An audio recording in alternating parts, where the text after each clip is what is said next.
Welcome to the Beyond Jiu-Jitsu podcast. I'm your co-host, Kieren Lefebvre, joined by black belt gym owner, Adam Childs. What is up? Good morning, everyone. Welcome to the episode for our YouTube viewers. I'm back on my side of the table. Last episode, we were fortunate enough to have Levi Jones-Leary and Alanis on the podcast, which meant I had to sit next to Kieren. Ew. It's terrible. You smell. So gross. This is episode number 113, and we have an awesome episode format today. I'm actually really excited about this one.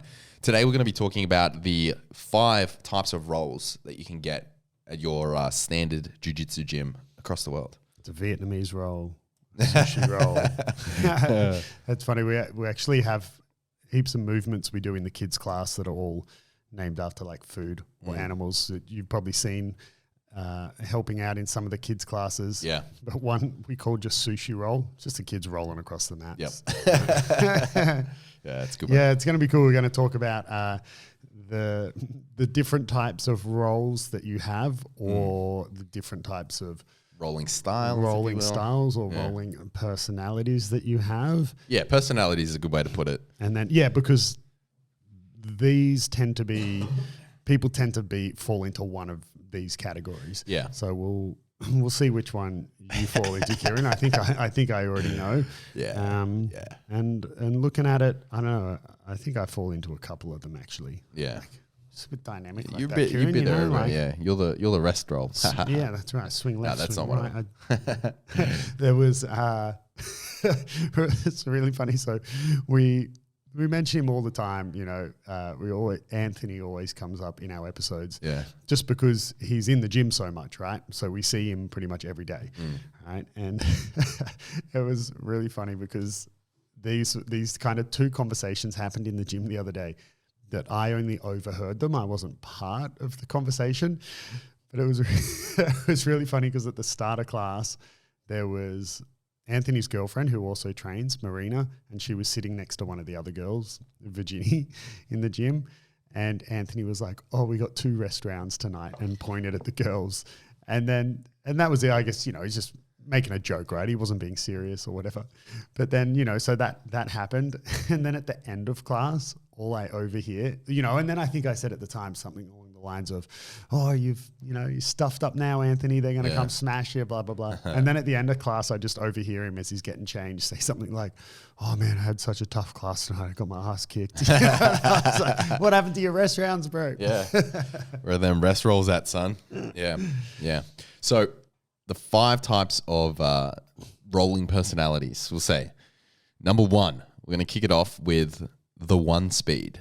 The 1 speed is someone who only knows one gear and it's full throttle. So it's like we're talking every roll's a comp roll. Every round is to the death. Normally, this person is categorized by being in their early to mid-20s. Right. Jacked off their face. Yeah. Just wants to get after it. They just want to get some every day. Yeah. Well, I mean, the 1 speed. So I think for sure the Rotolo brothers would have to be 1 speed, right? You look at those dudes are intense. Yeah. But it can be, I definitely don't fall into this category at all. But yeah, that would be dangerous. Not that's not to say I can't have comp rolls, but it's funny, right? Because someone who rolls like this, you've learnt that they roll like that. Sometimes you actively avoid them because you know that it's going to be a hard roll. I mean, obviously it depends on the skill difference, like what belt are they, what belt are you. Yeah. But let's say, you're more or less in the same ballpark, or not even. They might just be a physical specimen and you'll be like, "Oh, man." So, but for example, like Jonas is someone like that who only has 1 speed, is super aggressive, but there's no animosity behind it at all, ever. Like I've never even seen an aggressive look on his face when he's like training really hard. But it's just this one relentless speed, attack after attack after attack. And even though Jonas is a blue belt and like 30 kilos lighter than me, sometimes I'm still, oh man, I couldn't be fucked rolling with Jonas because you just know it's going to be, God, it just doesn't stop. Yeah. It's like getting on a Stairmaster on, max speed. I'm like, nah, man, I couldn't be bothered. Whereas you also have those 1 speed people that are really like aggressive, and there's sort of some, there's some darkness behind it, some hatred behind it, and they've seen some shit. Is what you're saying. They've been through the ringer, and it's like, man, actually, you and I had a roll the other day. Which day was it? I think on Thursday last week. No gi. Yeah, 6:30. And I'd just come back from a week off, I think, and man, it was so hard to keep pace with you, like because you go not aggressive as in spazzy aggressive, but you just press forward. I'm a one speed the whole time. Yeah, I'm a one speed. You're big time one speed, and man, I remember I was just, and it was because it was no gi, I couldn't slow you down with lapels, and I couldn't tie you up. Yeah, and even though I murked you, it was still just like. Did you even sub me? No. You're murking me, bro. Yeah. No, you definitely got the better of me. Yeah, but I know what you mean, like particularly no-gi, you had to like rise to the speed, otherwise you were going to get overrun. Yeah, like and even when like I remember there was, I don't know, whatever, like even once I got mount or something, and I was just like in my head, I just wasn't, I was just like, just accept your fate, Kieren. Fuck. I was like, no. And then, I went for that DAS choke that I thought was deep as, and then like and then you slipped out. And then I had that moment of, instead of being pissed off that you got out and then coming back with that aggression, it was like that. I'm done. Fuck it out. Fuck this. I was just had enough. And that's funny. Yeah, it was, so even sometimes, a role with you, someone who's, depending, let's say 15 kilos lighter than me, but, really strong and athletic and whatever, man, sometimes, if I put it this way, if I want to just have a chilled flow roll, I'm avoiding you. I'm avoiding Jonas. Yeah. Yeah, totally. I'm avoiding Eric. You and Eric had a war. Was that just yesterday? Yeah, it was yesterday. Yesterday? Yeah, man. That was quite funny because Nicholas was like, one of the other guys in the gym, there was uneven numbers. Nicholas was like, Kieren, I'll coach you. Yeah. And he actually was doing a good job. Doing a great job. Nicholas is a blue belt. He was helping. He was like, okay, try stack him from this position here, and then blah, blah, blah. And he was doing a good job. He's flexing his coaching chops. Yeah. And then I made the joke yesterday, got to a point where, and Nicholas is now more of a no-gi fan, but he used to be, strictly gi and strictly bolos. Yep. And there was a bit where, there could have been a no-gi bolo there, and Nicholas was like, bolo him from here? And, and Kieren was like, what now? That was a war of a roll. Yeah, so that's good. But I mean, I wouldn't classify Eric as a one speed. No, he's very controlled. But he's just... he's a handful. We need to add that to the list. The handful. Yeah, that's fucking handful. Eric, man. He's a handful. The Eric. He's so hard to pass, but so that is the first of these of the list. One speed. Yeah, but before we go on to the next one, you're a one speed, but who in our gym? I agree with Jonas, because when we roll, it is one speed meet one speed. It's fucking full throttle, baby. Yeah, we have wars. Like, we go fucking hard. Toby would be a one speed. Toby's definitely a one speed as well, but Toby doesn't train anymore, so we can't talk about Toby. Toby doesn't turn up. Yep. Although when he did turn up, he won the banana. Yeah, well, interim. That was the interim championships. Do you have someone? Is there anyone in the gym that you'll avoid if you're not up for it? No. No. I spoke about this in early days of the podcast. When I first started training, I was avoiding people, and then I realized that I was avoiding people. I don't know. I think I heard this from like Jocko Willink or something, and he was like, that if you have that mentality, if I don't want to roll with someone, I will intentionally ask them to roll. Yeah, right. Yeah, and I think that's just my sadistic fucking, But that's why you never ask me to roll, because you always want to roll with me. It's disrespectful to ask you to roll. That's why you're always like... I'm always hovering around you, like sniffing around, like, what's going on? Oh, you're rolling, bro. Oh, you go. Yeah, I like strategically position myself between rounds, like real close to you. So, oh, hey, man, yeah. Like that's like walk past me to get a drink, bump into me. Yeah. Sorry. You got a partner? Yeah. So like anytime I'm like, fuck, I don't want to roll with Eric, or fuck, I don't want to roll with Jonas. I'm like, oh, Eric, let's go. I try to actively seek what I am avoiding or would, otherwise avoid if I was a lesser man. If you're a lesser man. Yeah, the one speed can be, I don't have a problem with the one speed if I'm comp rolling. Yeah. But because sometimes you don't want to go hard. Like, don't get me wrong. Especially when you're teaching multiple classes a day, you're on the mat every day. Exactly. And sometimes I do seek out, like, in between hard rounds, I'll seek out the white belt. I'll be like, hey, fucking whoever, like, let's roll. It's a rest round. That's a bit different. You're like, I'm actively seeking out a rest roll. And rest rolls are a thing. And like, we're not putting the rest round or the rest roll isn't on this list because we're not talking about you enforcing your will on someone else. That's right. Like we're talking about like the rolling partners you can have. Because you can have a rest roll that's a one speed. If you have a white belt that's a one speed, it could still be a rest. Yeah. Just get them in mount, just hold them for a bit, play guard, just fucking hold them. Because I do that. Lots of white belts are one speeds. In the beginning because they just don't know how to be energy efficient. And, and when you don't have technique to pull from, obviously you just default back to physical attributes and going, I don't know what's going on. Yeah, 100%. So we're not saying that we're not having rest rolls on here, but definitely. Yeah, definitely seek out those rest rolls sometimes. Yeah, and it's funny. Like we've spoken about this in another episode. Remember the days I had a laptop and a spreadsheet here? What the fuck? Where's your laptop? Bring your laptop. Boop, boop, boop, boop. Boop, boop, boop.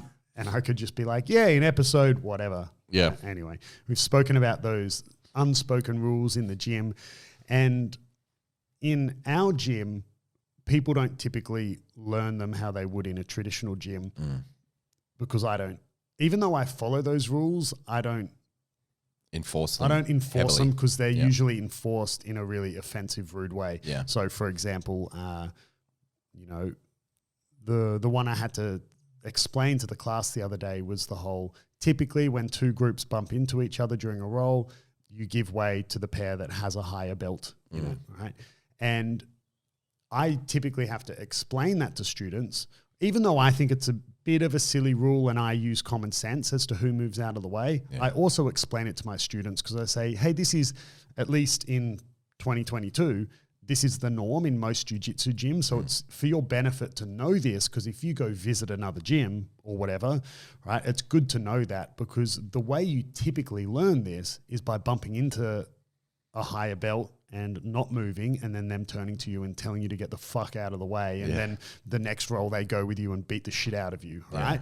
And I mean, that's how I learned and that's how a lot of people would have learned, but we don't have that culture in the gym. So people don't learn it unless you don't tell them. And there's that unspoken rule that you don't ask a higher belt to roll, right? Which again, we don't really follow in the gym. No. But we do follow a modified version, but yeah. Yeah. But being the highest belt in the gym, being my gym, I can obviously quite easily pull rank. So it's very easy for me to be like, oh no, let's say you be like, hey man, you want to roll? Or Eric's like, hey man, you want to roll? Or even Joey, hey man, one of our black belts, hey man, you want to roll? And I want to rest round as the head of the gym, I can very easily be like, oh no, I'm going with the new guy, totally. And it won't even necessarily be looked at like I'm copping a rest round. It could be looked at as like, oh, the head coach is helping the new white belt.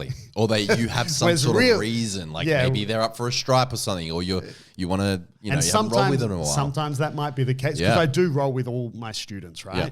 There's not a single student who I haven't rolled with and that I don't roll with. Of course, not every day in every class, but I roll with everyone. So maybe I am rolling with them because I haven't rolled with them in a while, or there's a purpose behind it. Yeah. Or I want a rest round. But you'll never know. Oh shit! That's why you stopped rolling with me so much. It's also why you don't have any stripes. I finally call you for a roll, and you're like, my stripe. Yeah, it's coming. Never. Don't worry, I'll smash you tonight, bro. Yeah, good. Fucking it's on. Oh, it's fucking on. I'm keen tonight. Anyway, right. So number 2, you've all been waiting. The opposite of the one speed. The opposite of the one speed is the starfish. Starfish. This is, man, like, don't waste my time. You know? if you're brand new to jiu-jitsu, that's a different thing, right? You can't. It doesn't matter which category, which type of role you fall into. If you're in your, let's call it your probationary period of jiu-jitsu, it's no one's fault for where they're going to default into one particular category, right? So I've had new students who were complete starfishes, like they don't do anything, and you kind of have to teach them, oh man, like be more aggressive. Don't let me do that. Like push me around. Like you're stronger than this, you know, like you're not doing anything. And then, you know, you'll have brand new people who are the complete opposite. You're like, dude, you need to relax, you know, like, but, so obviously if you're brand new, it doesn't matter. You're in the learning process, but yeah, you know, So starfish is someone that doesn't do anything. That doesn't do anything. And I get that. Yeah, it doesn't always have to be a comp role. Yeah. But man, this isn't a lie down and take a nap class. Yeah. Like imagine if you squared up with someone to do some boxing sparring and they just stood there. Yeah, they didn't throw a punch. Yeah, and they just stood there and you're like, bro, I could just use a boxing bag. Like you're not doing anything, you know? Like this is you know, playing tennis with someone who just never hits the ball back. You'll be like, bro, you're the worst tennis partner ever. Yeah. Right? You don't need to give me a Wimbledon final match here, but hit the fucking ball back. Right? So they're for me, they're a waste of my time. Yeah, they're annoying. You know? And it's worse than drilling, you know, because sometimes you feel like you're drilling, but you kind of like, you're bored, you're like confused, what's going on? It's funny you say that because one of my really good friends from back in Brazil, we used to drill together quite frequently. And whenever we would drill together, right? Actually, no, I'm going to throw his name out because he listens to the podcast sometimes. So one of my real good friends, his name's Ep.113, and he owns Elements Jiu-Jitsu in Bahrain. And Ali and I traveled a very similar path, as in when we were living in Brazil, we both pretty much moved there. I think he moved there a couple of months before I did. We obviously didn't know each other at the time. And he left there a couple of months before I did. We were pretty much there the exact same time, right? And more or less went through our belt. He was a little bit ahead of me. Like he got his purple just before me and his brown just before me and so on. But yeah, we had a very similar path. We were both very competitive. Ali actually won worlds at blue belt. Oh wow! And he still competes a lot in like the tour around Bahrain, like in the AJP and everything. And his name actually popped up while I was doing some research in preparation for Levi's episode, and Levi recently subbed him with an armbar at a comp. I was like, you know, which they're both friends of mine, so I was like, that sucks. But anyway, Ali's an absolute beast, and we used to drill a lot together, and sometimes Ali was like a starfish when I drew it. He used to piss me. If you're listening, Ali, you used to piss me off so much, bro. Because like when it was his turn to drill, he would drill properly, right? Yeah. Like, you know, do it how you drill the technique. But then when it was my turn to drill, he'd just like lay there like a starfish. He's resting. I'm like, Ali, this fucking spaghetti leg, put your De La Riva hook in, bro. Let's like, you know, I'm trying to drill. Yeah. So that can be frustrating, right? When you're drilling with someone that it's not a grappling dummy, right? When it's your turn to drill, you still need your partner to be, they're not resisting, right? But I always give the analogy to people like holding focus mitts if you're boxing, okay? Like, okay, man, like you need to be working with me a little bit here. But yeah, starfish rolls, waste of my time, man. Like I'm not interested. Yeah, they can be frustrating. It's worse than a rest round. It's not even a, you know? Yeah, it's sometimes like, people will go in, people will starfish you, but normally, like some people are hit and miss. Like, for example, sometimes I'll roll with certain people in the gym and they give me a tough round, or like they give it a go, right? And they're almost like a 1-speed. They're like, all right, they're ready to party. And then other times roll with the same person and it's like, nah, they're not feeling it. They just, obviously it's not a rest round because, you know, you're the same belt or whatever, or maybe you're a little bit more experienced than them, but they're just not feeling it and they starfish on you. It's kind of like, not insulting, but kind of just annoying. I don't know. Give it something. Yeah. Give it something. The people as well that you could almost marry the starfish with the quitter as a type of role. Like people who the second that the roll starts slipping away from them or goes a direction that they didn't want it to go, they just give up. Yeah. You know? So I used to roll with, people where the second you'd pass their guard, they just give up. And when I mean give up, like they would Give you Herbert anything. Santos give up, completely do nothing, because they essentially just wanted you to tap them in 2 seconds so the roll would reset and they could go back to playing guard or whatever. And it's like, no, man, like That's not how you do fight's still jiu-jitsu. going on. Yeah, like that's Such a bad habit. That's okay. Let's go back to talking about tennis. Imagine that if you expected to win every single match, like 6-love and 3 sets to nothing or whatever. Like, but the second your opponent scores a point, you just give up. You'd lose every time. Or the second you're down a point, you go like you just give up. Like, no, man, like you're still in it. Like It's not how it works, it's not how it works, right? So I just want to do a little bit of a call out. Like, I'm not going to name any names, but I watch a lot of like up and coming jiu-jitsu YouTubers. Like, I watch all their content, leave comments, like their videos, like supporting the community, bruh. And I was watching this guy, and he's got like less than 100 subscribers. Pretty new channel. It's got a few videos. I was watching one of his rolling commentaries, and he literally said in one of his rolls that, so I just tapped here just to restart the roll, and then like kept going in the commentary, and I like paused the video, head in hands, and like, oh no, bro. no. And this guy's like, I think he's like a blue or purple belt. I can't remember. Like, so he's not even brand new. He's not brand new. You were. It's funny because the way that story played out as I was sitting here listening to it, and you said, I watch a lot of up and comers, blah blah blah, support the community, and then in my head I was like, well, give this guy's only got 100 subs, give him a shout out, support the guy, and then you finish the story, and I was like, don't mention his name, bro, that's no, embarrassing. No. Yeah, man. Like in the commentaries, like he was rolling with a black belt, I think, or a higher belt than him, and I think he's like a purple belt, and he tapped to restart. It's literally giving up. Like he wasn't subbed, he just tapped from pressure or something. It was literally from pressure just to restart the roll. And he's like, oh, we only had 6 minutes, so I just tapped to restart. I'm like, bro, that is not how you do jiu-jitsu.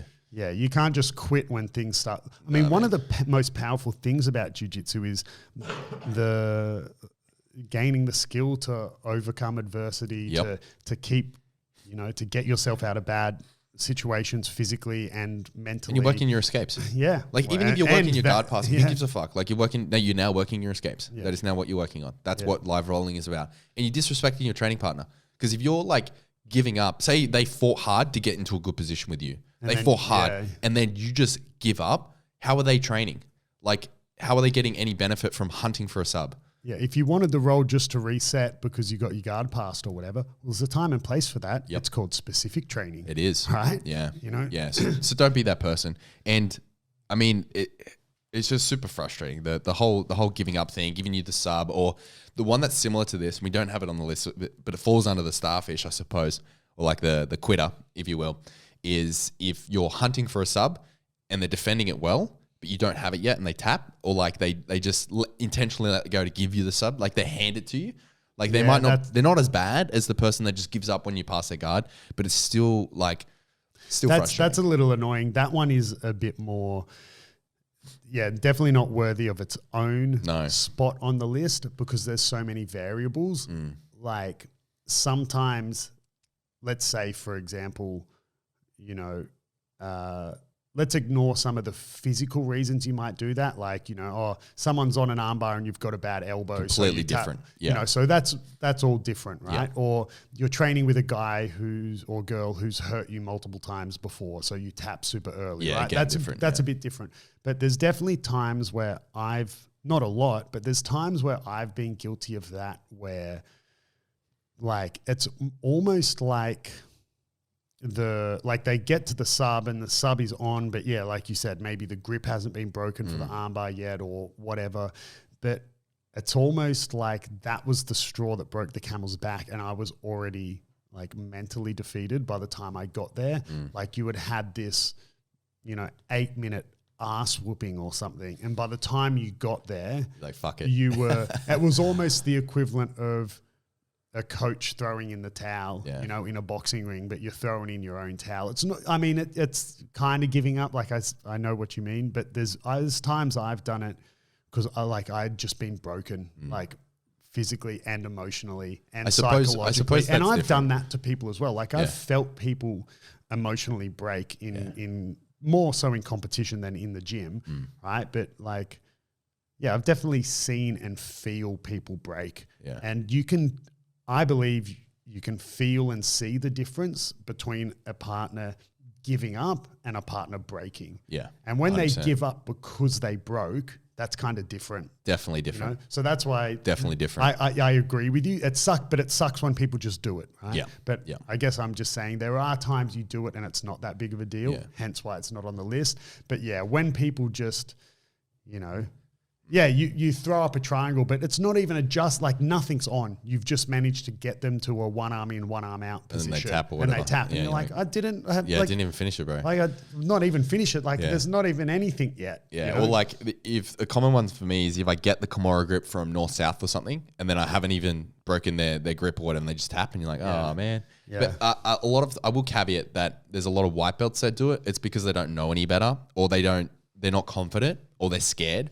Like I've even had some white belts, even like Chad is like, oh, you know, Chad's tapped really early in an armbar before I even extended or whatever. Like just as like sat for the armbar like quickly, and he tapped straight away without his grip even breaking.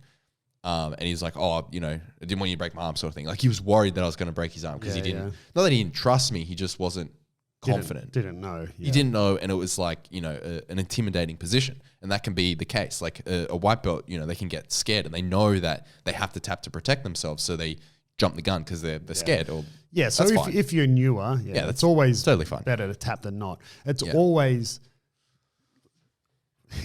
tapping is always better than not tapping. Yes. You know, it like, okay, we can sit here and say you shouldn't have tapped and never tap to side control pressure and all these things, but last night was the perfect example. You were rolling with Eric, you had him in a heel hook, and you thought he tapped when he when he didn't. Eric's like, as he tried to make a grip, because it was no-gi obviously, doing a heel hook, when he tried to make a grip on your leg, it kind of like, you know, made that slapping sound of his hand hitting your thigh or something. So you thought he tapped and you let go. Yeah. And you're like, did you tap? And Eric's like, no. And you know, and I remember I was watching the roll. I said, well, it's always better safe than sorry. Oh, especially heel hooks. Yeah, right. I'm hyper vigilant with those. Happy for you to let go. Like, even if I'm 95% sure that wasn't a tap, but there's a chance. I mean, just let go. It's just training. Yeah, bro. Different if it's a competition, right? Yeah. I mean, which is why people can get injured in competitions. But yeah, in training, always way better to, 100%, you know, 100%. to assume they tapped. Yeah, definitely. Anyway, this next one, everyone loves this guy. This one's spicy. This is what we've codenamed the switcheroo. Yeah, old switcheroo. Roll switcheroo. So the switcheroo is someone that goes to you, oh, hey, bro, let's just do a flow roll, or let's roll a bit light. Oh, I got a bit of a kink in my neck, so we'll just roll a bit light today. And then as soon as they start to lose, or you get a better position, or the flow roll just isn't suiting them, it's fucking on. They go to a 1 speed. They're back on. Yeah, that's right. Yeah, it's almost not. Yeah, I actually didn't make that connection. You know, like I didn't phrase it like that. Yeah. But yeah, they go back. They become a 1 speed. Yeah, right. 100%. Yeah, you know, it's and on for sure. It's not like they intentionally do it. Obviously, a switcheroo, someone intentionally like tries to pull one over on you. I don't think people who are this person do it intentionally. They don't know they're this person. Yeah, that's right. They don't know they're the switcheroo. Yeah. You know, but yeah, the classic, oh man, can we just roll light, you know, and then they go hard, or well, I've got a bit of a sore shoulder. It's different to say I've got a sore shoulder, watch out for it. Yeah, completely different. I've got a sore shoulder, can we go easy? And then they go hard, you know. This is, these people suck because you're kind of screwed either way. Yeah. Because then if you rise to the occasion and smash them, you look like a dick. Because you're like, what happened to the flow roll, bro? Or you've just got to sit there and take it. No, it kind of fuck sucks. I mean, it's definitely, you know, when it's a closer skill level, that's when you're screwed either way. Like if it's me rolling with a blue belt who does the switcheroo, I'm just going to match their intensity and just, you know, and just go about the roll. But yeah, for sure, if it were another competent black belt who did it to me or something, I would be like, fuck man, like, you know, or not even a black belt, you know, like once you get to a certain point, you know, it's not like you can just breeze past someone's guard if they're competent. Like you have to train properly and go properly, and and it can be quite physically challenging and demanding. So you can't really flow roll past someone's guard. Yeah. But the switcheroo is a funny one. I mean, I'm the complete opposite in the sense that when I say, oh, man, I'm just coming back from surgery or whatever, let's go nice and light, it usually results in me just getting smashed because people don't, in my opinion, you should, if someone ever says that to you, can we go easy because of this or that? And, back from surgery is obviously a valid reason, or, I've just had a few months off, can we take it easy? I think that if you agree to that role, it's your job to let them set the pace and you go with it. And that goes both ways. So if you're a switcheroo person and you say, let's go easy, and your version of easy is still quite one speed, then you can't blame the other person if they rise to the occasion and match your intensity. Yeah. Because going easy doesn't mean, hey, can I just beat the shit out of you and you do nothing? Right? Then ask them to drill. Say, hey, can I just drill some positions? Because I'm not down for that. If someone came out to me, oh, can we flow roll, but I have to win? Or like, can we roll? You're gonna go easy and I'm gonna win. I'm like, no, bro. Because there were times I would prefer someone refuse the role, and I had that in Brazil, especially in if it were a comp class, or not even a comp class, but leading up to a competition. And I remember one of these guys who was a really hard training partner, really, really hard, Edson. He one day, I remember he was like, oh, Adam, do you want to roll? Because he was always 1 or 2 belts above me. Was also a blue belt world champion. Crazy good guard, really good. I mean, I haven't trained with him for almost a decade now, but yeah, really, really hard training partner. He wasn't that much lighter than me. So I could give him a hard time, even though he was better than me. So we would often roll together. And I remember one day he asked me to roll, and I was like, oh man, like I can't remember if I was back from surgery or something was going on, but I said, yeah, but man, I can only roll light, And he was like, oh no, it's cool then, because so I would prefer that. Refuse the role. 100%. 100%. There's nothing wrong with that. Rather than accept the role and beat the shit out of me, Like, I've done similar things, like hit someone up for a role, like they weren't really keen or whatever, or someone's hit me up for a role and I was more keen on like a hard round. So I might preface it like you want to roll hard sort of thing. Like, it's like, oh. I regret what I've done. Oh, that reminds me of Lucas. That's funny. Shit. Yeah, I saw a little note you made of the old switcheroo. You can throw Adsy under the bus. He doesn't listen to the podcast. Yeah, he probably doesn't. Adsy's a bit of a switcheroo. A guy at our gym, blue belt, he asked for flow rolls or warm-up rolls. This is a good one. Like, oh, let's just flow roll for a warm-up, because the first roll, like if we pair each other first in like an hour and a half session, that's fair enough. I'm totally cool with that. I'm totally cool with the first roll being a bit lighter. You don't have to go, I am a 1 speed, but not really sort of thing. Like, I'm an intelligent 1 speed, a moderate 1 speed. Maybe not intelligent. That's the wrong word. Anyway, so he'll hit you up for a flow roll, and every time we flow roll, man, by the end of it, we're rolling. Like And he's self-admitted. He knows it's like, oh yeah, I asked for a flow roll, but then I start losing, and he's like, oh, hang on a minute, this is meant to be a flow roll. Like, flow rolls should give and take, man. Like, they flow. They flow. That's the point. The other person, kind of similar to this, that I absolutely hate is when it is an actual flow roll, like.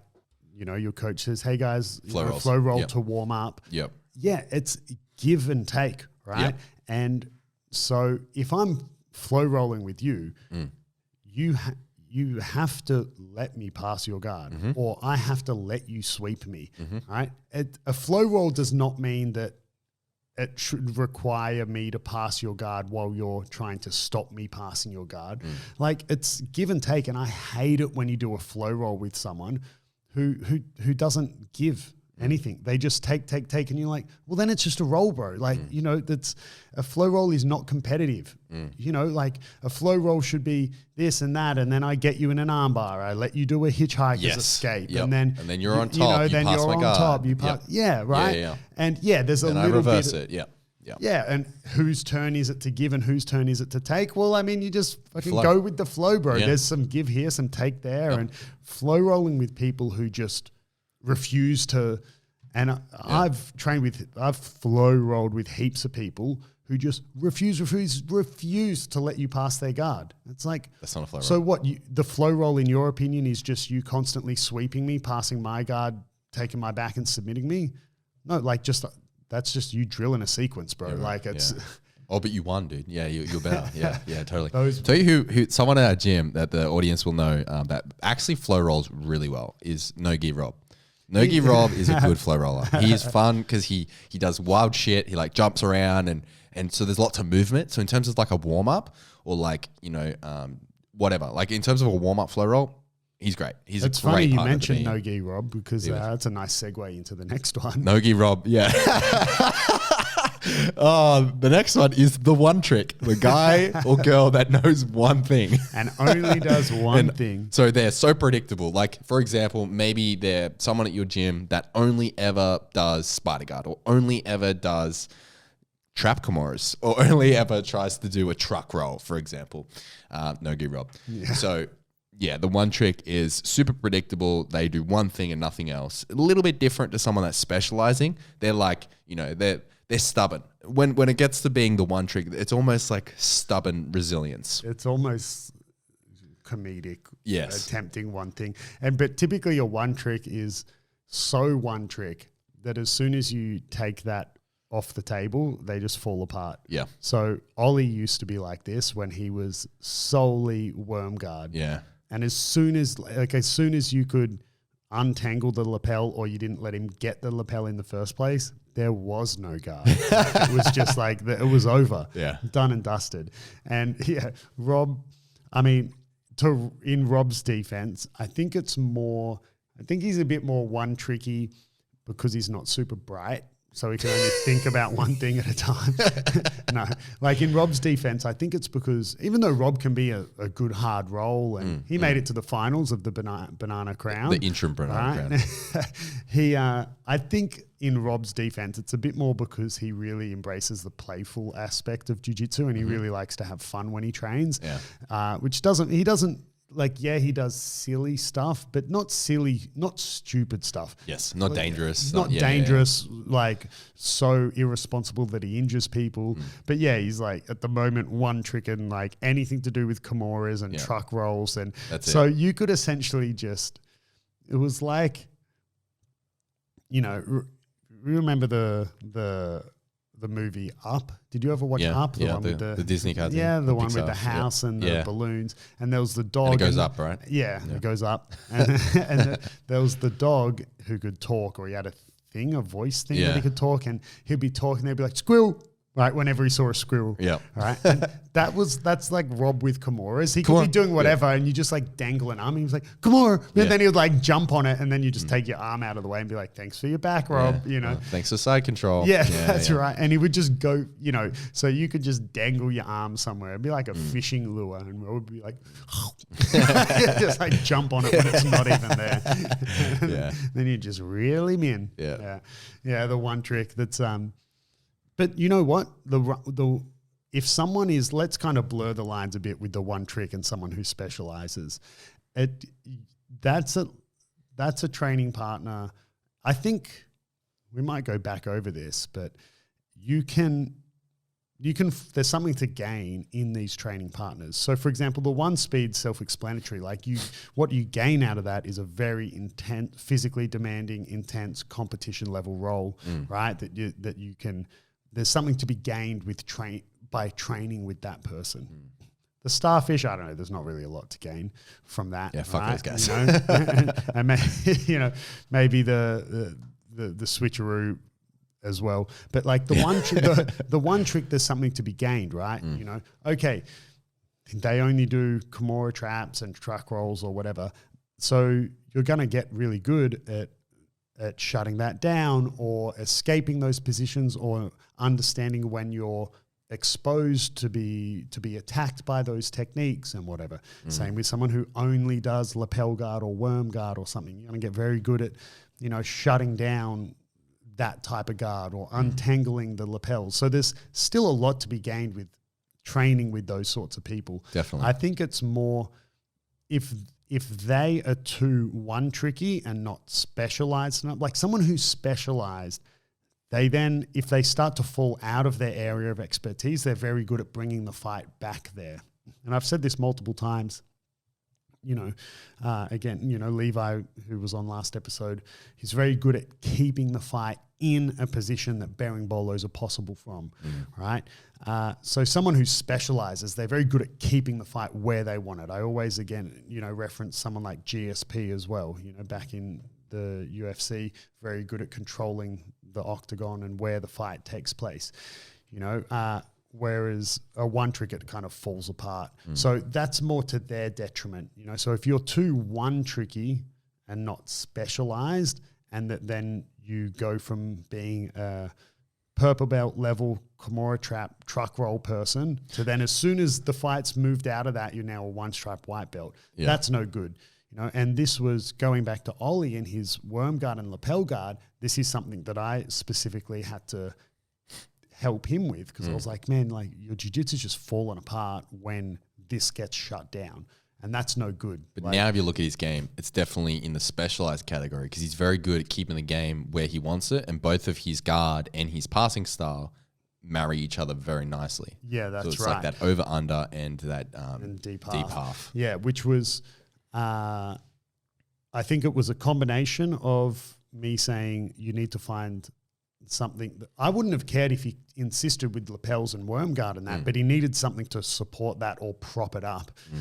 But I think it was a combination of him going down that thought process, and the poor guy has a really bad hip that will require surgery in the not too distant future. So then he wanted a guard and passing style that was, I don't want to say less dynamic, but less maybe hip mobility demanding. Big man jiu-jitsu or old man jiu-jitsu. Yeah, as they call it. Yeah. Which I think it suits him very well. It suits his body type as well and his style. Yeah, it does. He fit into it really nicely. It's kind of funny. When I think of him, I can never, even though I was around when he was playing that worm guard, I was there for when he started to move into his new direction. So I still remember when he did it. I can't imagine him as a worm guard player or a lapel guard player, or you know what I mean? He pulled it on me the other day, and I was like, it's old school Ollie. No way. Shut that shit down. Yeah, you passed him straight away. The one trick's a fun one. Interesting. I definitely do not do one trick at all, although I will for periods of time when I'm trying to work on one specific thing, but that's more having deliberate training. But yeah, I get too bored too quickly to one trick at all. Yeah. I'll do something for a little while. I'm like, I'm bored of that. Yeah. Do something else. Move on. I normally have a few one tricks going on at once, so I wouldn't say I'm a one trick. Maybe people listening, but you always, pressure pass. Yeah, I don't know. I think that's a category, not really a one technique, because there's so many different types of pressure passing. Yeah. And I jump between them. Just have to defend myself there. Okay. Speaking of defending yourself, number 5 is what we've called the Redeemer or the Revenge roll. Yeah, these motherfuckers, right? Yeah, worst. This is the person who. So the revenge roll would be more. I would sometimes be a revenge roller. You have literally called me for a second roll immediately after the first for revenge. You are 100% a revenge roller. So all revenge roll isn't necessarily. I mean, sometimes it might be. I guess a black and white revenge roll would be, I roll with you and you beat me, so then I'm like, let's go again, right? And as we said earlier, that sort of unspoken rules as the little air quotes head of the gym, I can kind of like pull that rank and go, no, we're going again. Yep. But so that would be but I mean, I've called you for, quote unquote revenge rolls, not even because it's like, I lost that roll, but maybe something happened in the roll that I was unhappy about. Yeah. Whether it was you successfully executing something on me or me failing to execute something on you, that might be enough for my particular frame of mind at that time to be like, let's go again, because that whatever happened there, I'm not happy with that. Let's do it again. But we're more talking about the people. So that's a revenge role, but the redeemer is that person who you're just having a normal role, a good, happy-go-lucky, jolly role. We're just training jiu-jitsu, and you tap them, and then it's still within the round. You know, you tap them, and then on the reset, it's that, oh, like it's fucking on. Yeah. You know, those dudes, man. Yeah. Those dudes who after you tap them and there's still time on the clock, they come for blood. That dude, man. They need to redeem their honor. Yeah, those dudes suck. Yeah. You know, and I wouldn't mind them if they were like that from the beginning. If they're like a one you would speed. almost prefer them a one speed, right? Yeah. If they're a one speed and they're like, you know, these guys are two speed. They're either like really slow or completely on. And then, And the problem is when they come for redemption, I would say 9 times out of 10, that the person who comes for that redemption is going to come with some sort of malintent. And 1 time out of 10, it's someone who just goes, oh, okay, it's on now, and they switch on with no animosity. That happens very rarely, right? Usually that person who comes for redemption, they're then, you know, more willing than normal to hurt you or something like that. And man, it sucks, but there is something to be gained. I'll tell you, one of the most satisfying submissions you'll ever get on someone, if anyone has not been fortunate enough yet to do this, is when you're rolling with someone who you maybe don't particularly like, because you can't be friends with everyone, especially if you train at a massive gym. Yeah. Our gym is in you know, for people who don't know the area that well, is, I don't want to say isolated, but kind of just the way that the demographic moves between suburbs in this area, it kind of is a little bit isolated. So it's not a massive gym. So everyone knows each other at our gym, right? But I've more or less everyone is friends and everyone gets along. Well, everyone does get along, right? And on top of that, most people are really friendly with each other. But if you train at a big enough gym, you're going to have people who, you'll respect them when they're in the gym because it's like a work colleague. You don't have to be friends with people who you work with, but when you're at work, you treat them with respect. Always, should treat everyone with respect. They're a fucking human being. But, you know, you still interact and work together, even if you don't get along, because it's your job. And for me, it's the same in the gym. If it's someone who I don't particularly like, you're still going to train together and whatever. But one of the most satisfying taps you'll ever have is when you're training with someone who, well, not liking them's the cherry on top, but you're training with someone and you submit them, and then they come for redemption, and then you submit them again. Yep. That second tap, yeah, bro, it's sweet. Oh, it tastes so good. Tastes so good. Yeah, and you don't have to dislike them, I should say. That's the icing. But, you know, it can just be someone who you really like. But when they come for that second, like, it's on now, and you still get them? Yeah. Oh, is it now? Yeah. And then you still get them? Yeah. That feels good. There's certain people I've rolled with where they will be like a starfish until you sub them, and then they turn into like it's on.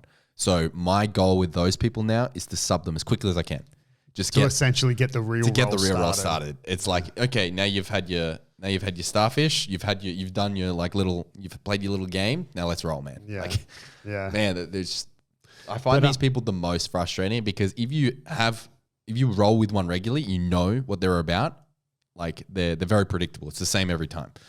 And they do it with everyone. And you're like, man, just come on. Yeah. I mean, I particularly find this type of person frustrating to train with.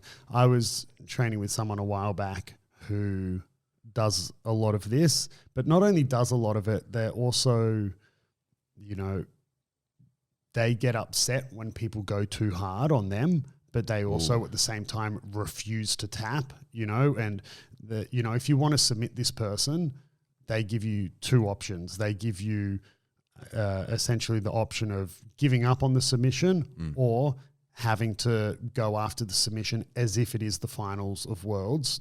Like they won't, if it's a choke, they'll let you break. If it's a rear naked choke, they'll let you break their jaw before they tap, right? They just will refuse, right? Yeah. Or they'll go out before you tap or whatever. Okay. But then they can fuck these guys. Yeah. But then this isn't you, by the way, that I'm talking about. Because if you do put your jaw in the way, Yeah. and let's say, for example, if I had your back, had you in a rear naked choke, wasn't under your chin, and I'm just going across the mouth and jaw, and let's say, God forbid this ever happened, but let's say I squeezed and your jaw popped, Yep. right? I know for a fact, like, of course, I would be like, dude, I'm so sorry, blah, blah, blah. But I know for a fact you would turn to me and say, I'm sorry, it was my fault. As 100%. in, I should have tapped or I should have lifted my chin, Yeah. right? I know that for a fact. But anyway, this person I was training with, they get upset that people go too hard with them, but yet they bring it on themselves. Anyway, I was training with this person and, you know, I think 3, 4, 5, 6, multiple submissions I had essentially just given up on because they're also a lower belt than me, right? And, you know, so I'm working with this student and, you know, trying to sub them, but they're pushing me into that. I would have to kind of hurt them and go real competition style. And I didn't want to. But even the amount that I was going was enough for them to arc up and start getting, you know, annoyed, almost as if I had tapped them and they were coming for that redemption. So then as they're coming for redemption and I'm letting them work, because again, they were lower belt and whatever, man, they just ripped on an armbar, like almost broke my elbow and shoulder, right? Like as if they wanted to hurt me. And of course I tapped because like, what do I care, right? But I remember I actually had this specific thought in that moment that I thought, if I wasn't the owner of this gym and a coach of this gym, this would be a scenario where I would be like, Matt enforce the time. I would be like, I'm about to beat the shit out of you, bro. Yeah, man. Like you just took the piss out of that whole situation. Yeah. And almost broke my arm because you're a prick, and I'm about to fucking murder you. Yeah. Right? You know, there's malice. Like if there's malice in their intent, kind of like we spoke about before, people ripping submissions don't give you a chance to tap, but that one's a little bit worse because, you know, obviously you're working with them. Yeah. And this, you know, and I guess is a long way of me saying these redeemer people, like I said, 9 times out of 10, it's usually got some, you know, bad intentions behind it when they come at you with that, okay, it's go time now. Very rarely is it just okay, shit, I didn't know it's on. Let's go, it's on, you know, in a friendly way. Yeah. And I think from being when higher belts are like this, they'll let you work until until they, not your situation, completely different, but like I've rolled with higher belts where I don't want to go for anything at all because as soon as I even attempt to go for a submission, then they're like, oh, okay, you think you can submit me, boy? And then they're just going to smash me and like seriously come back with malice. They're like the reverse redeemer. You know what I mean? Yeah. And I would say that happens more often than not. I mean, you would know, having spent a lot of time with me, that I quite vocally say, no, like train with me properly. Like it's almost disrespectful not to, because what, you think I can't handle your submission attempts? And if you get me, cool, awesome. Like, you know, congratulations. It's fucking training. I don't care. Like, but not trying anything. Or I also say, I've said this multiple times recently to multiple students. I said, man, I can't help you get better at jiu-jitsu if you don't show me, like if you don't roll with me properly, if you don't show me your real jiu-jitsu, where you're really at, and make the mistakes that you're going to make and do the things well that you do well, how can I help improve your jiu-jitsu if you never roll with me properly and you just don't attempt anything? You know, I've got nothing to work with here. You know, you got to give me something, right? I can't fix your mistakes if you never show me your mistakes. And there's nothing wrong with making mistakes. Even Craig Jones recently posted one of the best no-gi grapplers in the world at the moment, recently posted a video saying fixing his false reap from ADCC. So you got the best grapplers in the world make mistakes. There's nothing wrong with it, right? Like, you know, but yeah, I think it also comes from a place of, most of the time people would have had an experience similar to yours, where they would have attempted on a higher belt, when it's like, oh, you almost scored an advantage on me, I'm going to fuck you up now. That happens a lot. Yeah, it does happen. But I mean, it's kind of like give and take. It's you need to be able to have best of both worlds sort of thing, or you can't have best of both worlds. Like in your example, I want to train hard with the higher belts to see where I'm at and to get better, right? But I know that with certain higher belts, if I train hard, they're gonna give it back. And when I lose, because 9 times out of 10 or even more, that's eventually what is going to happen. I need to then be prepared. Okay, now I'm going to be in a worse position. I'm going to be getting dominated. For example, if I train hard with you, if I come at you like, I'm hunting today. Like today's my day. I'm coming. And then when you get the better of me and then you put me in and I end up in mountain bottom and you're going to absolutely smash me. Like I'm going to have to be prepared is what I'm trying to say, to cop that hectic pressure or cop that, cross face or like, get that choke across the jaw. You know what I mean? Like I have to be prepared for the consequences of losing because I brought it to you, you bring it back. Obviously I get beaten. Now I need to cop the consequences. The famous fucking the doorbell goes off. I don't know if that one comes. It does. It always does. Yeah, I can't get rid of it. Super loud. I don't know why this dude only delivers here on Wednesdays at this fucking time, and he'll keep buzzing. He'll keep buzzing. He just never leaves it at the door. It's a running joke. It's almost like he'll come up and start knocking because he'll hear us. Like what's he delivering? A passport? It's probably just some Hello Fresh or something. Leave it at the fucking door. But one point on this, I want to close it out is I have been recently the person in like the higher belt, if you will, on like I've seen the lower belt be scared that I was going to bring it and smash him. I was fucking around with a 1 or 2 stripe white belt, Lucas, I don't even know if he has any stripes yet. 0. Yeah, so he just got a gi. Yeah. So he was no gi. We were training no gi. I let him get my back. I was fucking around, just, super, like almost flowing. And then he didn't even have 2 hooks in. All of a sudden he sinks a rear naked choke, a deep rear naked choke. And I tried to defend it and he got me. He tapped me. Yeah. And then as we stand back up, he's like, oh, you're going to smash me now? Or is this the part where you fucking smash me now? I'm like, oh, something like that, bro. Obviously I didn't, I stopped flow rolling and I, gave him my normal sort of 50, 60%. But I didn't then go and I can't believe I just fucking got tapped by a white belt. I better make this guy. I better let him know that I'm better than him. Exactly. That's what it is. It's like, I don't want him to think that he's on my level because I know he doesn't.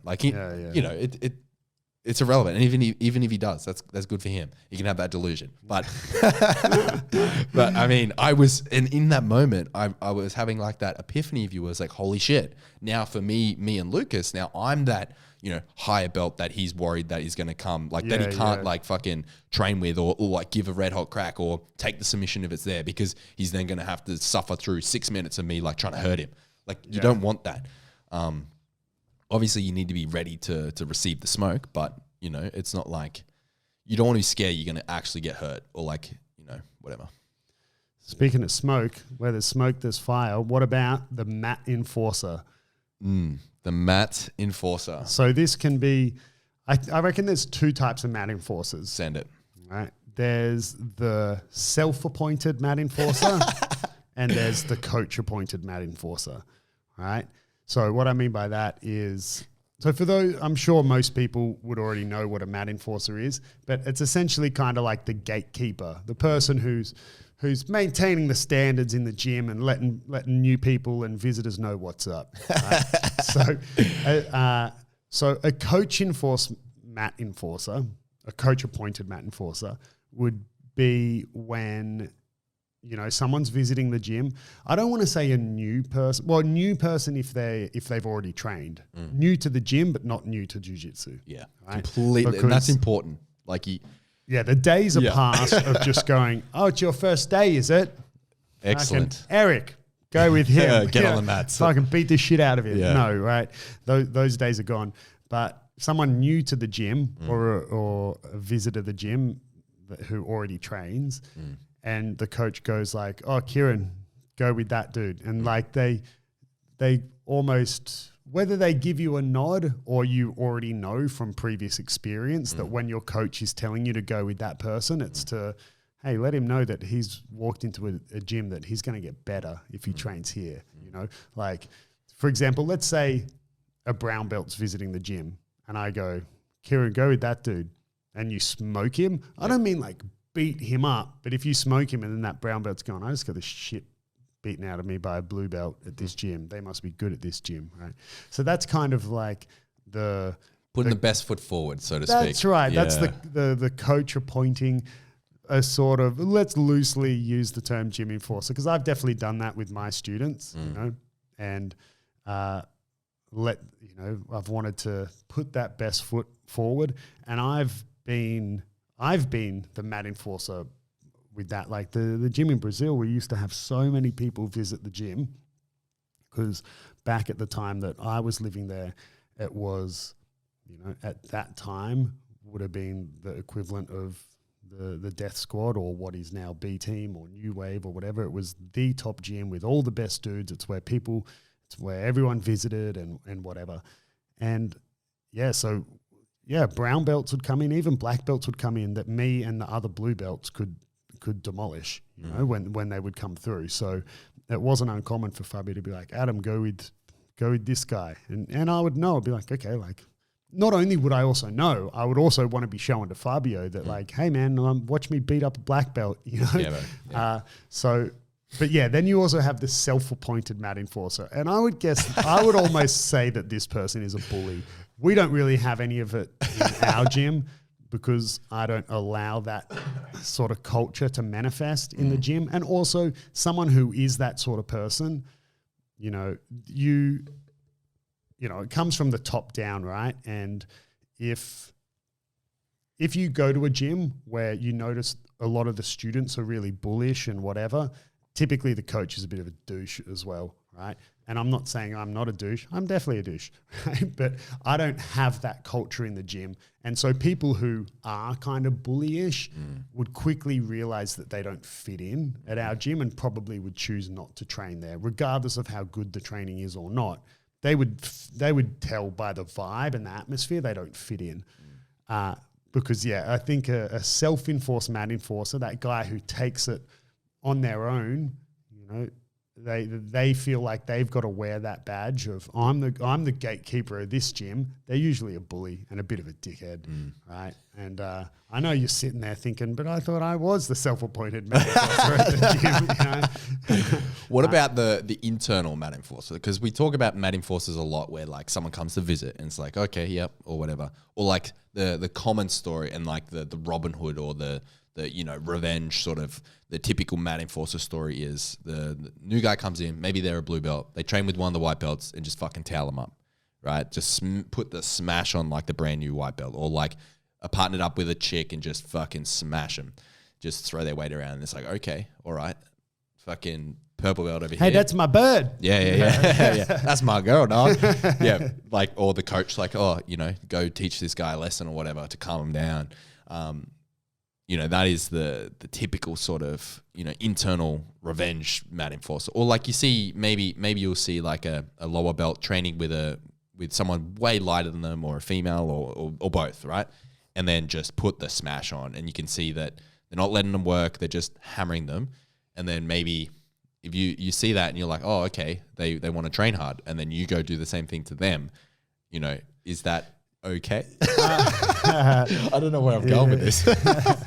You just want a green light to beat the crap out of someone, don't you? No. We don't have anyone like that. So I'm just so I would actually say that if that situation happens in the first place, I mean, you can't negate all bad things and all risk, but you need to minimize it.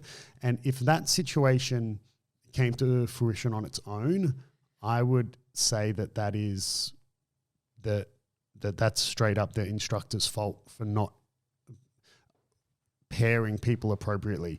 Now, that's not to say that in the gym I never let students choose their partners. Yeah, of course. They do 90% of the time, 99% of the time. Yeah. But when I have a new person in the gym, like whether they're new to jiu-jitsu or new to the gym, if it's their first time being in a class with me, I will choose who goes with them and who they go with, right? Because I don't know anything about them. I don't know if is that dude wearing a blue belt did he just come off a silver medal at Worlds and he's actually one of the best blue belts in the world, but I've never heard of him and he's gonna, beat the shit out of most people in the gym.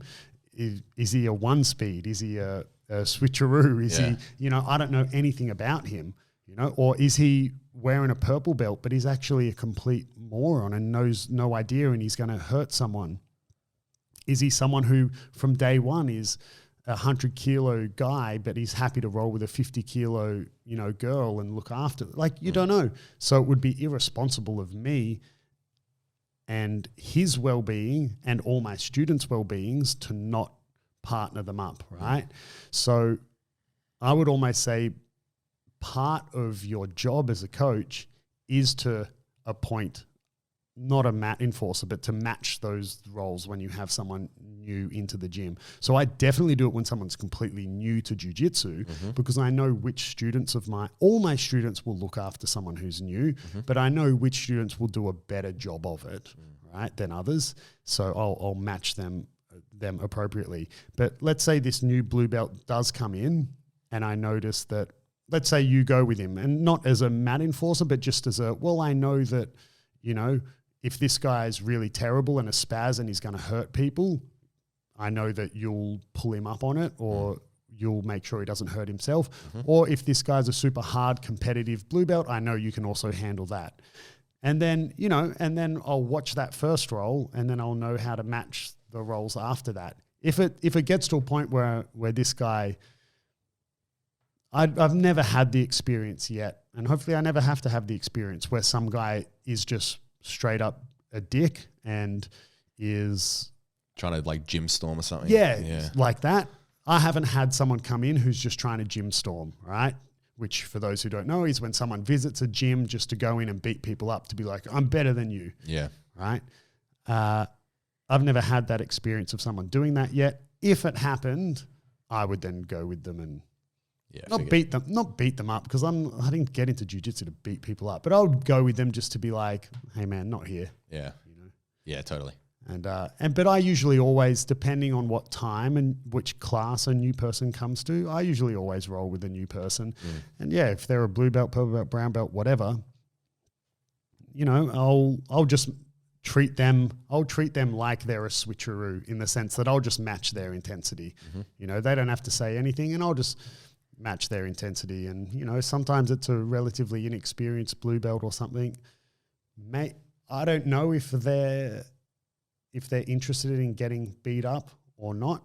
And what I mean by that is, how some people, they want to, the way that they realize they're in the right or wrong place is if they get smoked, like they want to get, it's almost like I could sell them on my gym by tapping them 10 times in 5 minutes, right? But for someone else, you'd lose that student forever.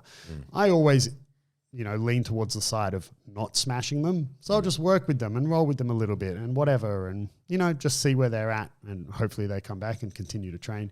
But if they were gym storming and they had kind of, progressed through the levels of Mortal Kombat and made it to the top, final boss. Yeah, I'll then definitely, if I've run out of minions to throw at them, then it's my turn. Yeah, so you definitely put in one of your students first. Like if you wanted to enforce on someone, you'd throw in a student, and if they came back with their tail between the legs, you would be like, okay, now it's my turn. Yeah, I mean, I guess it depends. Let's say, let's say they go with you first, and regardless of your belt and your skill level, I'm saying they go with you or someone who has your attributes in the sense that you're happy to go hard. One speed. But yeah. You throw in a one speed. I throw them a one speed, right? A one speed who can dial back to look after a new person. Yep. But he's instantly going to crank it up if the other person comes at them. Let's say you go with them first and like, even if you don't get smashed, but you come back being like, man, that dude's good or that guy went hard or whatever, I'll probably be like, all right, I'll just go with them straight away. Not maybe they're a lovely dude, not to show them what's up, but just to be like, okay, if this guy's good, like, yeah, I'll go with him. Let's see what's going on. And yeah, that makes I also sense. just like to feel out new students. I think it's part of being a good coach, right? Yeah, totally. Training and rolling with everyone. Yeah, absolutely. We got one more. One more. Everyone's favorite. Yep. Lucky last. The spaz. The spaz McGee. Unfortunately, not just reserved to white belts, No. Spazzy white belt is a very common term, but man, the spaz, the person who flails their limbs around, the person who was the reason you went and bought a mouth guard, because you're constantly getting kicked in the face. And in saying that, I'm very guilty of often kneeing people in the face when playing guard. Because you've got fucking long legs. I've got very long legs. So if sharp knees. yeah, if someone doesn't You know, if I try to pressure pass you and I don't clear your knee line, as your knee comes back in, I'm usually met with your shin, right? But when it's me and the other way around, people are usually met with my knee because it's such a bigger limb to get back in. So, I mean, we talk about Eric a lot. Eric, just reminder for people or newer listeners, he's an ex-professional basketball player. He's like me. He's like 6'4", 6'5". Very strong. You know, very strong. So, you know, Eric is someone that even when I'm training with him, it's very easy to get like kicked in the head and stuff, not because he's a spaz, but because his legs and stuff are so long that when he pummels them back in, he needs a lot of space and his foot's just huge. So like when he goes to put his foot somewhere, it takes up 50% of your body, right? But yeah, the spaz, man, the people who still wearing a purple belt or a brown belt and their jiu-jitsu looks like when you've just caught a fish and they're lying on the boat and they're like just flopping around and you go, yeah, dude, just chill. Yeah. Holy shit. Yeah. And there's a big difference between a spaz and a one speed. A spaz is like, you know, going batshit crazy, but with no technique behind it, like with no intent, just going batshit crazy, just flailing. Yeah. Like a fish out of water is the perfect analogy. Yeah.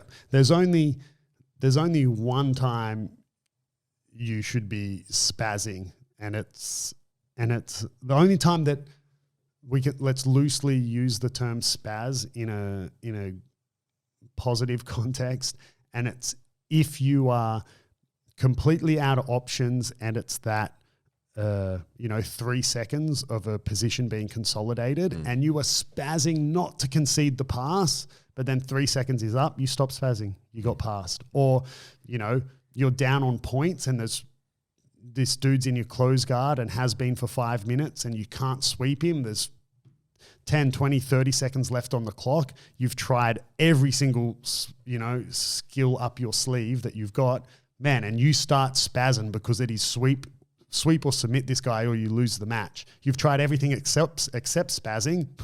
Give it a go. Like they're the only times that it's cool to just be essentially flailing around like a fish out of water. Yeah. Otherwise, you know, people who just spaz because it's there, actually, a spaz is kind of like the one trick. They got one move and it's spazzing. Yeah, right? yeah. They're the type of person that you're going to get kicked in the face. Like you're going to get kicked, you're going to get hit. You're like, fuck. What's going on with their limbs? Like you're worried they're going to hurt you and themselves. Yeah, that's right. Yeah. And I find in my experience, when I'm rolling with a spaz, the best way to not get injured is to roll with them almost like it's a comp roll. Because I find if I'm rolling with someone who has a tendency to spaz, if I ease up at all and give them, and I don't treat it like I'm in a comp where I'm really tight and really purposeful and whatever, if I give them space that typically I wouldn't give them or whatever, that's when legs and elbows start flying in, and that's when you get clipped and collected, and it's almost better off that the best way to deal with a fish flopping around on the water is not to try to give him space to flop. It's like, nah, man, hold you down him. like a wriggling toddler. And you also brace for it because sometimes you might get like air quote injured with spazzes. I find the most I get injured or like get niggles or like fuck that hurt sort of thing with a spaz is obviously, apart from being kicked by flying limbs, is when they do something random you don't expect and then all of a sudden your shoulder's compromised or you have to base out really weird or like post and then like your shoulder's all twisted or your elbow gets jacked or your knee gets twisted in some random way because they try to go for a stupid thing that isn't a technique and it is, you know, just risking buckling your fucking knee. So if you're matching them, going for the comp roll, you're going to be braced against that. You're going to be ready. Like you're going to be tensed and ready to receive like random movements. To receive the spaz. Yeah. Brace for impact. And but this whole conversation brings another point that we're not going to go over today because it could be a whole episode in itself. But if I've forgotten his name. I just want to bring it up so I don't say the wrong name, but we just got sent a question, which, as most people know, we typically only answer the audio questions for Ask a Black Belt episodes, which are every 10 episodes, but that's still a little while off. It's still, 2 months away because we were just have one episode a week. But essentially this fella Zach had sent a message through being like, long story short, hey, how do you feel about, not being allowed to roll until you get to a certain stripe? The gym I'm currently at ticks every single box in terms of location, price, the instructor's really nice, the people, and, ticks every box of, we've had episodes how to choose the correct gym, and ticks every box except you're not allowed to roll until you've got one stripe on your white belt, which I'll go back to this, but I don't have a big problem with that as a whole. But the problem I have with Zach's situation is he says he trains 3 to 4 times a week and has been training for 4 months and still doesn't have a stripe. And I think, man, I'm stingy with stripes, but man, that is a long time not to get a stripe. If you're doing 3-4 classes a week every week and it's been 4 months, it's been a third of a year and you don't even have a stripe yet. That's insane. And he feels like he's missing out, and, by not being able to go into those classes. Essentially, he asked, should I stick it out or should I find a new gym? To quickly answer Zach's question, I think stick it out. You've already come this far. Surely that stripe is just around the corner. But I just want to finish it with saying that I think the answer to this question of, how do I feel about gyms that restrict when you're allowed to roll, is that I think it's fine either way, and it just depends. Because this can help deal with some of these problematic rolling types that we've mentioned in this episode. But I'll explain it like this, how it works in my gym and why it may not continue to work like that in the future. So currently, the gym is intimate enough and small enough as in its physical space. Like, even if you quadrupled the members that our gym had, it wouldn't necessarily increase the amount of people in each class because there's only so much space. Like, physically, it's not a huge amount of mat space that we have. So it's intimate enough that I can take it on a case-by-case basis. It's not like I have 10 new people in the one class. Like, that never happens, right? I would say that never happens at any gym, right? Most you have is a few new people in one class who all typically are friends, right? Yeah. Rarely do you have like 5 new people in the one class and none of you know each other. Like, that just doesn't happen. So it's intimate enough that I can deal with it on a case-by-case basis. And I will typically, if I restrict someone from not being able to roll, it's usually only that first class, that first or second class. And that's because I've worked really hard to be intimate and one-on-one with those new people, but also with the culture I've created in my gym and my students, and that I really confidently know that I can put any of my students with a day 1 white belt and they'll look after them in a role. And that I have certain students who I know will do an even better job, right?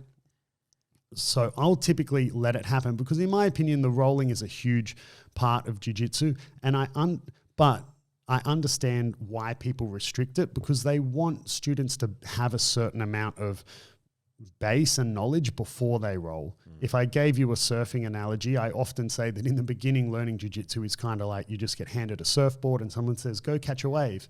And you're like, but I don't know how to swim, right? And restricting rolling is kind of like, okay, I want to make sure you know how to swim, how to paddle on a board, how to duck dive, how to stand up on a board. And now I'll send you off to go catch a wave. So I understand that. But in our gym, because of the intimacy and because of the culture I've created with my students, I feel confident enough that I can give that, what is the main part of jiu-jitsu, the rolling part of it, to them sooner than perhaps other gyms might. Why might this change in the future? I think as a gym grows and the bigger it is, you typically need to put a line somewhere. Once you go from my current situation as the dude who teaches 99% of the classes and meets every single student, once your gym's at a size where you have multiple students who you've never met, because they train in the morning classes that you never teach, and you're having to delegate to other instructors and whatever, you have to put a line somewhere. Like, you can only take things on a case-by-case basis when there's a manageable amount of cases. Once there's too many cases to look at each one individually, you need to start. You need rules. You need rule and. You know, so I'm not against it, right? Because that's just a part of a business growing. And I'll also second that by saying this could very easily change if, God, touch on wood, but imagine you were a gym owner and you let day one white belts roll, and all it's going to take is that day one white belt to get injured and sue your business for you to quite quickly have no moral qualms about putting a line and saying, oh man, motherfuckers aren't rolling until they've got a stripe now. Because, oh, why? But yeah, but you know, this dickhead broke his arm and sued my gym and I lost $200,000. Like, you can't roll till you've got a stripe. So, right, maybe Zach's gym had something like that happen in the past. Like, could you blame a gym owner for doing that? No way, right? Like, and from the perspective of a black belt, like, what is a couple months at white belt? You know what I mean? That's right. For that white belt, it's important because it's a new journey. They're really excited. They want to get, like you said, rolling is a huge part of jiu-jitsu. And I don't know if I would have been able to stay with jiu-jitsu for 4 months without being able to roll. Because like I'd rolled in the past before I like started to train properly, and it was what I was there for. You know what I mean? That's so right, that would be very, very tough. I mean, I rolled day one that when I started jiu-jitsu, and I currently do it on a case-by-case basis. But I can see what you're saying. But you can, it makes sense. It's very easy to see why some gyms don't, I think. And I think those are the two main factors. Either the gym's grown to a size where you can't manage it case by case, so you have to put a line in the sand somewhere, or something happened. And I'll give you another example, right? So you would know how lax I am with uniform policy in the gym. And what uniform policy? Right? Like, but not even as in, oh, you need to wear our team's uniform. I mean, even people rock up to no-gi in regular shorts with pockets and shit, which you're not allowed, right? And I'll say to the man, you got to get, you're not allowed those because, because a finger can get caught in the pockets and whatever. Which happens. Right? But I don't enforce it. I guarantee you if today someone trained no-gi, got their finger caught in someone's pocket and broke their finger, tomorrow I would be saying, guys, if you rock up with shorts with pockets, you're not allowed to train. You either go home or you buy a pair of no-gi shorts. Like it only takes... And one event, maybe I should already be doing that to avoid it happening. Maybe. The answer is probably yes. Because I'm very bad at running a business, all right? leave me alone. Have you been to a gym where you've seen that happen, or you've heard stories of it happening, so you know it, and you know it does happen, right? Yeah. It's kind of weird. It's kind of a weird one. It's kind of like people wearing rings while they train. Like obviously at our gym, no one's degloved their finger on a ring. No. But if ever you saw that, there would be a strict... No jewelry at all. Like you cannot wear anything on the mats, and you shouldn't wear a ring on the mats anyway. Because whatever. But yeah, I totally get what you're saying. It's kind of like the analogy where every sign has a story behind why it exists. Yeah. Like you go to a store or something, or you go to a shopping center. There's a really obscure thing like no walking your duck through this shopping center. That's you know what I mean? Yeah, what the fuck? What's the story? Why do we need a sign for that? Yeah, exactly. There would be a story behind it. So I think the shorts one is a good one, or like the not being able to roll until you have a stripe. Yeah, probably because someone hurt themselves. And when I say to people, whenever it is someone who it's their first class, and I'll say something like, "Look, I won't get you to roll today." I explain to them though, I say, it's not because anyone here would hurt you. It's typically because new people hurt themselves. It's not even necessarily they don't know the technique or whatever. It's that you're doing a movement that you're physically capable of doing, but you're now doing it with 80 kilos lying on top of you that's moving dynamically, and then you move and bridge and hurt your back.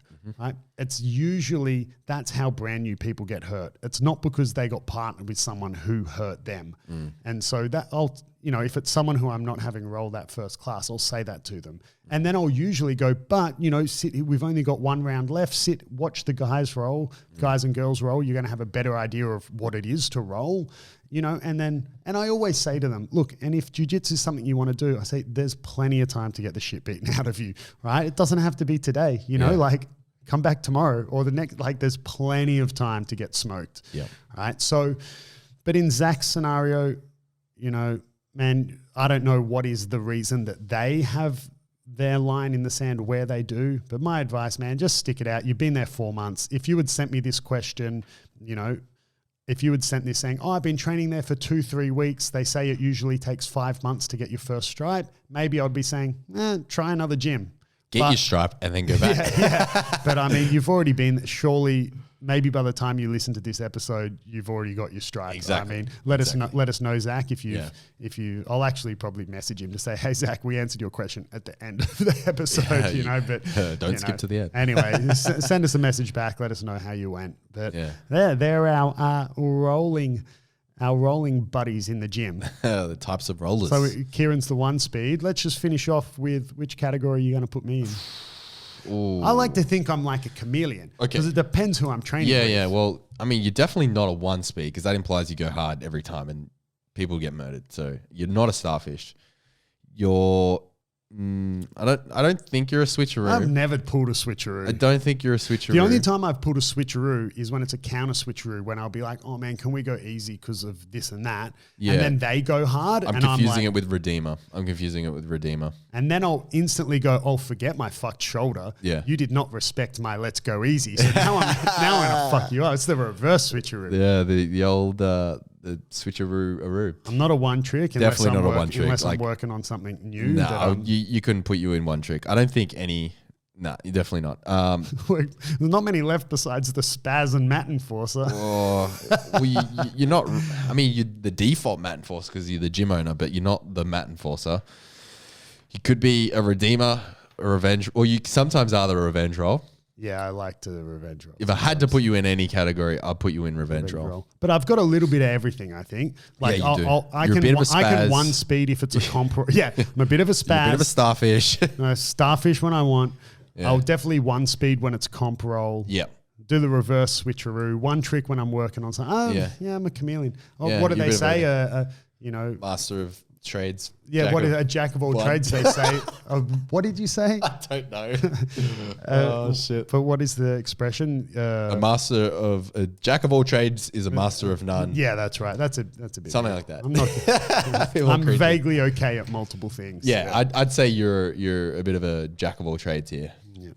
Anyway, guys, that was episode 113, the 5 types of rolls that you can have. Even though we had 7. We went over more than 5. 5 sounds better. The usual outro spiel. You know where we're at Beyond Jiu-Jitsu _podcast. We are still in the process of migrating all our video episodes onto a new YouTube channel. There has been a lot of stress for Kieren. There's been a lot of delays with that. Multiple upload fails, which has been very stressful. For those who don't know, it takes a long time to upload just for stuff to get 99% to uploading, and then it coming up with an error is very frustrating work indeed. It's happening. But it's happening. Otherwise, guys, train hard, and we'll see you next week.